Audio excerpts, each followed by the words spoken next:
चलिए तो आज के ऑनलाइन लाइव क्लास में आप सबों का स्वागत है। मैं आप लोग को बता दूं कि हमने पिछले क्लास में इतिहास के 10वां चैप्टर को समाप्त किए थे और आज हम अगला चैप्टर पर जाने से पहले आप लोग से हम कुछ पूछेंगे, उसके बाद हम आगे बढ़ेंगे। क्योंकि तुमको आभास हुआ है कि आप लोग घर पर पढ़ते नहीं हैं, बिल्कुल ये लाइव के बाद जो है आप लोग बिल्कुल ध्यान देते ही नहीं पढ़ाई। इसलिए आज सबसे पहले आप लोग को पूछेंगे। सबसे पहले तो मैं किलर बाबा से जानना चाहता हूँ कि आप कहाँ थे इतना दिन से? सर पढ़ तो रहे थे सर, कल पॉलिटिकल साइंस में नहीं आ पाए, वो नेट खत्म हो गया था इसलिए। अच्छा, बात बताओ तो परिसीमन कानून कब लागू हुआ था? 1859। Right, thank you so much. मेहनत करो, तुम लोग का बढ़िया कंसेप्ट है।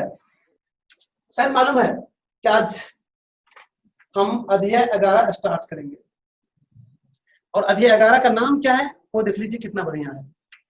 विद्रोही और राज।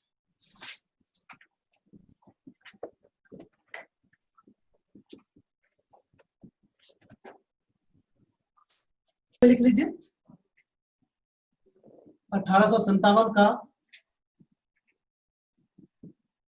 विद्रोह, ये है चैप्टर का नाम। एक बार पेन नीचे रखिए।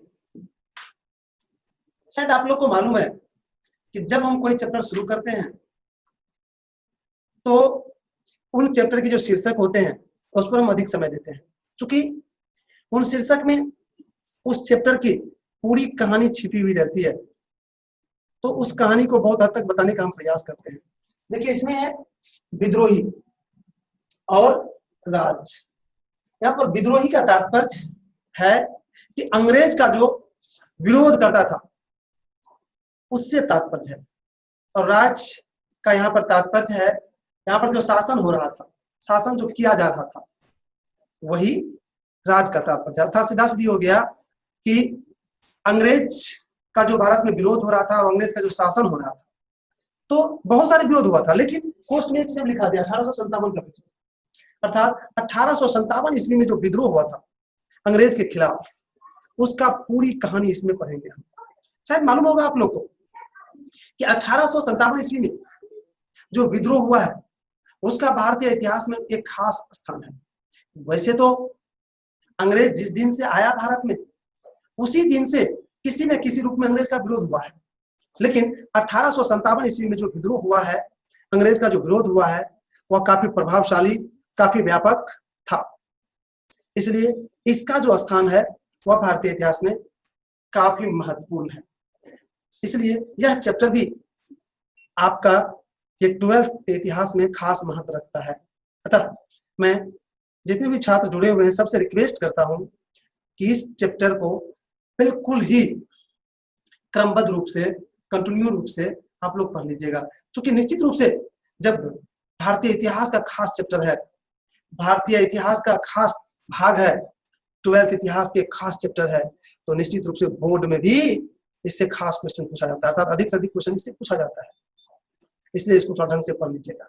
और बोर्ड की दृष्टि से छोड़िए, वैसे भी आपको मजा आएगा कि 1857 ईस्वी में अंग्रेज के खिलाफ जो बगावत शुरू हुई थी, वो कुछ समय के लिए लग रहा था कि अंग्रेज को पीछा हटना ही पड़ेगा, लेकिन हमारे देश की दुर्भाग्य है कि एन वक्त पर हमारी एकता कमजोर हो गई थी।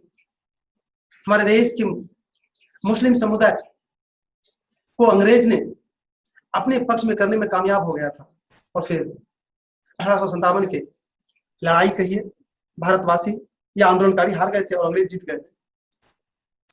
और इसी का परिणाम हुआ था कि एक आध रोज नहीं मेरे भाई, उसके बाद लगभग 100 वर्ष तक अंग्रेज शासन किया है। और समझिए, थोड़ा सा चूक होने के बाद 100 वर्ष तक अंग्रेज पुनः शासन किया था। इसलिए इस चूक को पढ़ेंगे हम लोग, और पुनः इस तरह की चूक नहीं हो, इस दृष्टि से भी इस चैप्टर को पढ़ना आवश्यक है। अब हम अगला स्टेप पर जाते हैं। शायद मालूम है आप लोग को कि जब चैप्टर शुरू करते हैं तो उसमें जितने भी पॉइंट पढ़ना होता है उसको भी एक जगह लिखते हैं, जिसका नाम रखते हैं इंपॉर्टेंट पॉइंट। तो आज भी उसी चीज को दोहराते हैं, लिखिए इंपॉर्टेंट पॉइंट।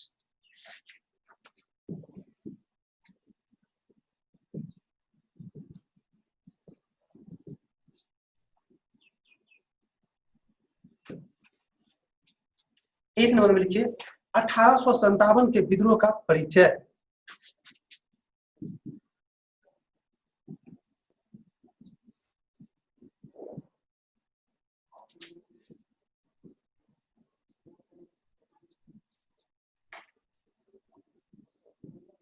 दो नंबर में लिखिए 1857 के विद्रोह के कारण।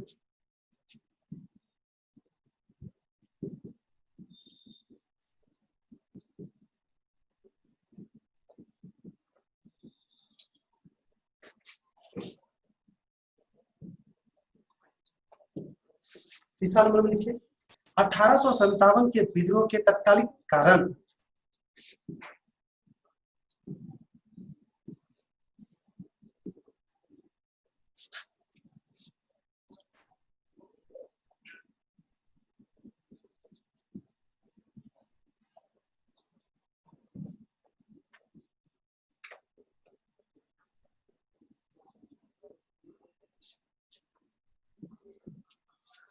चौथा नंबर में लिखिए 1857 के विद्रोह में अफवाहों की भूमिका।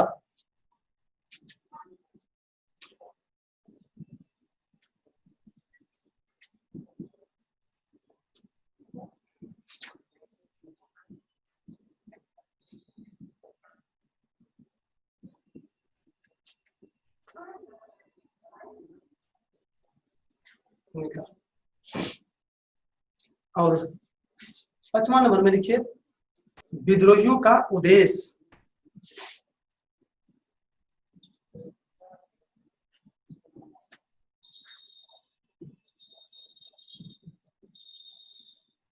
विद्रोहियों का उद्देश्य।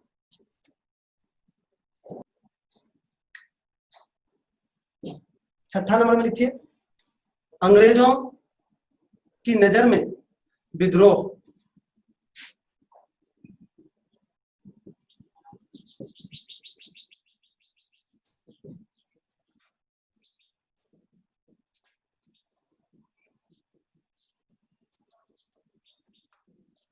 और सातवां नंबर में लिखिए भारतीयों की नजर में विद्रोह।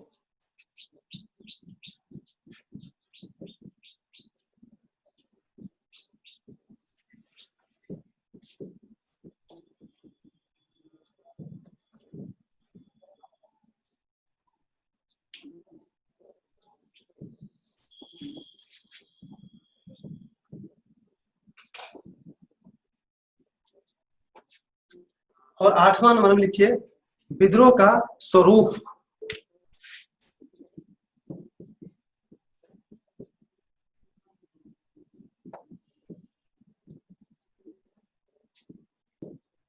और नौवां नंबर में लिखिए विद्रोह की विफलता के कारण।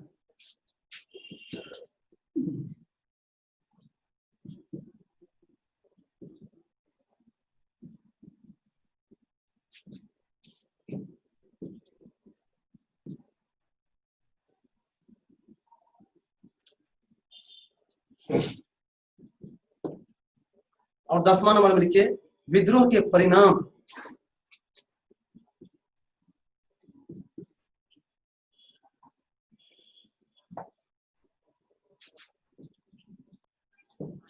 ग्यारहवां नंबर में लिखिए आजमगढ़ घोषणा।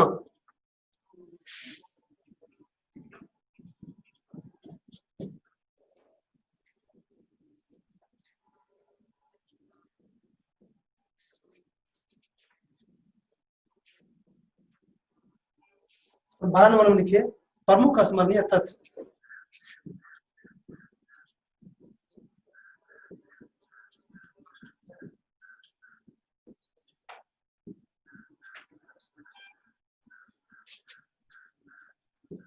तो मेरे भाई इस तरह से आप लोग ये जो 11वां चैप्टर है इसमें क्या क्या पढ़ना है उसको आपने नोट कर लिए।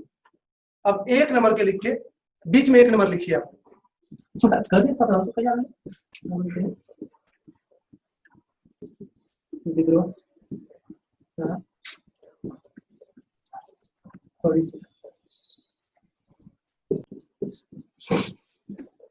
मेरे भाई एक बार पेन नीचा कीजिए, इसको सुन लीजिए। 1857 ईस्वी के विद्रोह जो हुआ था वह एक तरह से कहिए कि भारत का शक्ति प्रदर्शन हुआ था, और उसकी शुरुआत भी आप लोग को मालूम होगा, श्री गणेश भी भारत के जाबाज ही किए थे, सैनिक ही किए थे। शायद उसका नाम भी कुछ लोग जानते होंगे, है किसी को याद उसका नाम? Mangal Pandey. Mangal Pandey, right, thank you so much. Mangal Pandey एक ऐसे सैनिक थे जिन्होंने 1857 के विद्रोह को श्री गणेश किया था, और ऐसा हिम्मत दिखाया था जिसके बात सुनकर ही आज रोंगटे खड़े हो जाती है। बच्चे, मैं उसके विषय में बहुत कुछ बताऊंगा, उसका नाम आया तो उसके थोड़ा हिम्मत को बताना जरूरी हो जाता है यहाँ पर। मेरे भाई, अंग्रेज ने एक एनफील्ड राइफल का निर्माण किया था, और जिसमें गोली को भरने से पहले उस पर एक लेप लगा हुआ था जिसको दांत से छीलना पड़ता था, और फिर उस राइफल में गोली डालना पड़ता था। और ऐसा अफवाह हो रहा था कि उस गोली पर ऊपर जो लेप है वो गाय या सुअर की चर्बी का है। और फिर मंगल पांडे हिंदू थे, उन्होंने कहा कि मेरे धर्म के अनुसार मैं हिंदू होने के नाते गाय के चर्बी को अपने मुंह में नहीं ले सकते हैं। और फिर उन्होंने उस राइफल को उपयोग करने से इनकार किया था। परिणाम स्वरूप मैं बता दूं आपको, वहां पर 2 अंग्रेजी बड़े पदाधिकारी आया मंगल पांडे के पास, और बड़ी टेढ़ी आवाज में बोला था कि है रे, मैं वो अपनी भाषा में बोला कि अंग्रेज द्वारा बनाए गए राइफल, बनाए गए नियम को उल्लंघन करने की साहस करता है। और मंगल पांडे ने पूरे सीना को चौड़ा करते हुए अभिनंदन के जैसे, अभिनंदन को तो आप लोग देखे होंगे ना, बीच में आया और कहा कि मैं हूं नहीं, मैं चैलेंज करता हूं कि मैं इस राइफल का उपयोग नहीं करूंगा और मेरे साथी भी नहीं करेंगे। इस पर पदाधिकारी वो जो थे सीनियर उसके, और उसमें काफी हाथापाई भी हुआ, और अंत में शायद आपको बता दूं, मंगल पांडे ने गोली से मार दिया था, वो वहीं पर गोली चला दिया था, जिसको मौत हो गया था वहां पर, समझ सकते हैं। और इसका अंजाम तो जानते होंगे ना मंगल पांडे की क्या होगा। और फिर मंगल पांडे को फांसी पर लटका दिया गया था। एक मंगल पांडे के मरने से पूरे हिंदुस्तान के सैनिक के साथ साथ युवाओं में, लोगों में जो जोश उत्पन्न हुआ, जुनून जगा, मेरे भाई, उसके सामने अंग्रेज को नतमस्तक होना पड़ा। इसलिए मंगल पांडे को भारतीय इतिहास में की बात आए और 1857 ईस्वी की बात आए और मंगल पांडे की इस हिम्मत का चर्चा नहीं हो तो अधूरा रह जाता है, इसलिए मैंने चर्चा कर दिया।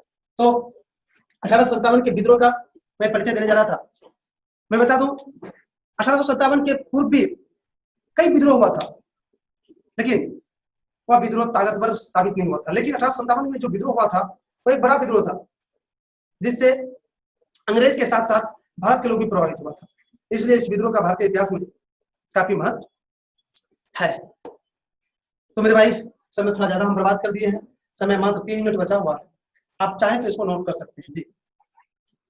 वैसे तो 1857 के पूर्व भी यदा कदा सरकारी नीतियों के